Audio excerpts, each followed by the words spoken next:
शान्ताकारं भुजङ्गशयनं पद्मनाभं सुरेश्वरं विश्वाधारं गगनसदृश्यं मेघवर्णं शुभांगं लक्ष्मीकान्तं कमलनयनं योगभिर्ध्यानगम्यं वन्दे विष्णु भवभयहरं सर्वलोकैकनाथं। नमस्कार, स्वागत है आप सभी का हमारे YouTube चैनल में। आज के इस वीडियो में आप श्रवण करेंगे श्रावण मास के शुक्ल पक्ष की पुत्रदा एकादशी व्रत की कथा। इस दिन भगवान श्री हरि विष्णु की यथाशक्ति पूजा अर्चना करके भगवान को पूजा में तुलसी पत्र अर्पित करें और फिर उसके बाद जो निसंतान दंपत्ति हैं या जो पुत्र प्राप्ति चाहते हैं वह पुत्र प्राप्ति की कामना करें और जो पुत्रवान हैं वह अपने संतान की दीर्घ आयु आरोग्यता की प्रार्थना करें। आइए श्रवण करते हैं पुत्रदा एकादशी व्रत कथा। एक बार प्रेम से कहिए, बोले विष्णु भगवान की जय, एकादशी माता की जय। ज्येष्ठ पांडव धर्मराज युधिष्ठिर ने हाथ जोड़कर विनय पूर्वक भगवान श्री कृष्ण से निवेदन किया, भगवान एकादशी महात्म्य की चर्चा में आपने अपने श्रीमुख से धार्मिक अमृत की वर्षा करके मुझे धन्य कर दिया है। अब आप मुझे श्रावण महीने के शुक्ल पक्ष की एकादशी के विषय में जानकारी दें, जैसे इस एकादशी का नाम, इसके व्रत की विधि आदि।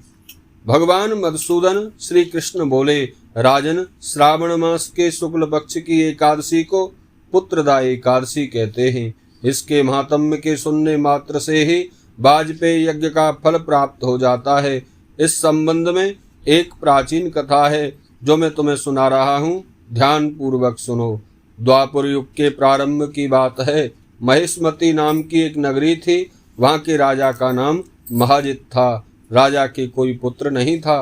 पुत्रहीन होने के कारण वह बहुत दुखी रहता था। उसे राजपाट भी अच्छा नहीं लगता था, क्योंकि पुत्र के बिना ना तो इस लोक में सुख प्राप्त होता है और ना ही परलोक में। राजा ने पुत्र प्राप्ति के अनेक प्रयत्न किए पर सफलता नहीं मिली। राजा जब वृद्ध हुआ, पुत्रहीनता का दुख उसे और भी अधिक सताने लगा।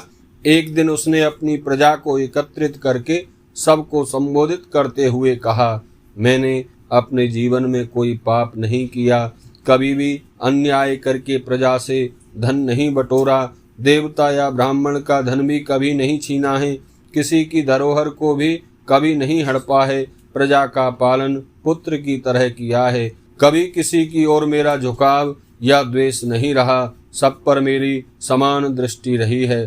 पर इस प्रकार धर्म का पालन करते हुए राज्य करने पर भी मैं पुत्रहीनता का असह कष्ट भोग रहा हूँ। क्यों? आखिर इसका कारण क्या है, मैं समझ नहीं पा रहा हूँ। राजा महाजित के कथन से सबके मन को बहुत दुख हुआ। इस समस्या पर विचार करने के लिए मंत्री एवं अन्य गणमान्य व्यक्ति वन में गए और बड़े बड़े श्रेष्ठ मुनियों के दर्शन किए। वन में एक वयोवृद्ध मुनि लोमेश रहते थे। वे सब उनके पास भी गए। ऋषि को यथायोग्य दंडवत करके सब उनके सामने बैठ गए। ऋषि के दर्शनों से सभी को बड़ी प्रसन्नता हुई। उन्होंने ऋषि लोमेश से विनय पूर्वक हाथ जोड़कर कहा, ऋषि, हम आपके दर्शन करके अपने आप को बहुत भाग्यशाली मान रहे हैं। लोमेश ऋषि ने कहा, मंत्रीगण, आप लोगों की विनय और सद्व्यवहार अत्यंत प्रसन्नता देने वाला है। बताइए, आप लोग यहाँ किस उद्देश्य से आए हैं? मैं उसे अपनी सामर्थ्य के अनुसार अवश्य पूरा करूँगा। हमारा शरीर तो बना ही दूसरों की भलाई करने के लिए है, इसमें किसी प्रकार का कोई संदेह नहीं है। लोमेश ऋषि के इस प्रकार के आश्वासन भरे कथन को सुनकर मंत्रियों ने कहा, महर्षि, आप हमारी बात को बहुत अच्छी तरह समझते हैं, अतः आप हमारे संदेह का निवारण कीजिए। महेशमती नगरी में महाजित नामक हमारे राजा राज्य करते हैं। वे बड़े ही धर्मात्मा राजा हैं। वे प्रजा का पालन अपने पुत्र की तरह करते हैं। इस पर भी उनके कोई पुत्र नहीं है, अतः वे बहुत दुखी रहते हैं। इस बात का हमें भी बहुत दुख है, क्योंकि राजा के दुख सुख में प्रजा भी भागीदार होती है। ना तो राजा को और ना ही हमें ही इस बात का कारण पता है कि हमारे राजा क्यों निसंतान हैं, क्यों पुत्रहीन हैं। हम यह जानने के लिए ही आपकी सेवा में प्रस्तुत हुए हैं। आपके दर्शन करते ही हमें यह विश्वास हो गया कि हमारी इस समस्या का समाधान आपके द्वारा अवश्य हो जाएगा। कृपया कोई समाधान बताकर कृतार्थ कीजिए। मंत्रियों की बात सुनकर लोमेश ऋषि के नेत्र स्वतः ही कुछ देर के लिए बंद हो गए और वे राजा के पूर्व जन्मों पर विचार करने लगे। विचार करने के बाद बोले, मंत्रियों, पिछले जन्म में यह राजा बड़ा निर्लज्ज था और बुरे कर्म किया करता था। इस सिलसिले में एक से दूसरे और दूसरे से तीसरे गांव में यह घूमता रहता था। एक बार ज्येष्ठ मास के शुक्ल पक्ष की द्वादशी को इसे बड़ी भूख लग रही थी। पिछले 2 दिनों से इसे भोजन नहीं मिला था। उस दिन यह एक तालाब पर पानी पीने गया। वहां एक गाय पानी पी रही थी। गाय उसी समय ब्याई हुई थी। इस राजा ने उसे वहां से भगा दिया और स्वयं पानी पीने लगा। इसीलिए अब इसे यह दुख भोगने पड़ रहे हैं। यह एकादशी के दिन भूखा रहा था, अतः व्रत करने के कारण यह इस जन्म में राजा बना है और प्यासी गौ को पानी न पीने देने के कारण यह पुत्रहीनता का दुख भोग रहा है। महर्षि लोमेश की बात सुनकर मंत्री आदि ने कहा, महर्षि, हमारे शास्त्रों का कथन है कि पुण्य के कार्य करने से पापों से छुटकारा मिल जाता है। अतः कृपा करके आप कोई ऐसा उपाय बताइए जिसे करने से उनके पूर्व जन्म के पाप नष्ट हो जाएं और उन्हें पुत्र प्राप्ति हो जाए।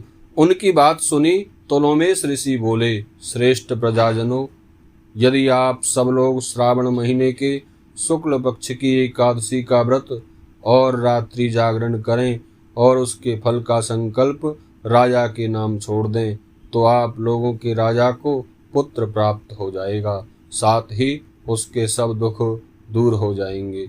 महर्षि लोमेश के परामर्श को सुनकर वे सब लोग अपने नगर को लौट आए और उनके परामर्श के अनुसार सबने विधि पूर्वक श्रावण मास के शुक्ल पक्ष की पुत्रदा एकादशी का व्रत किया और द्वादशी के दिन उसके फल को राजा को प्रदान कर दिया।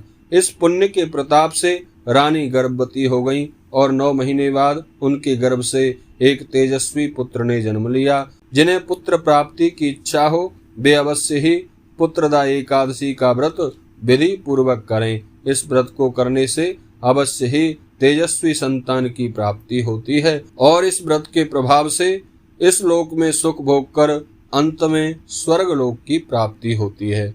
बोलिए एकादशी माता की जय।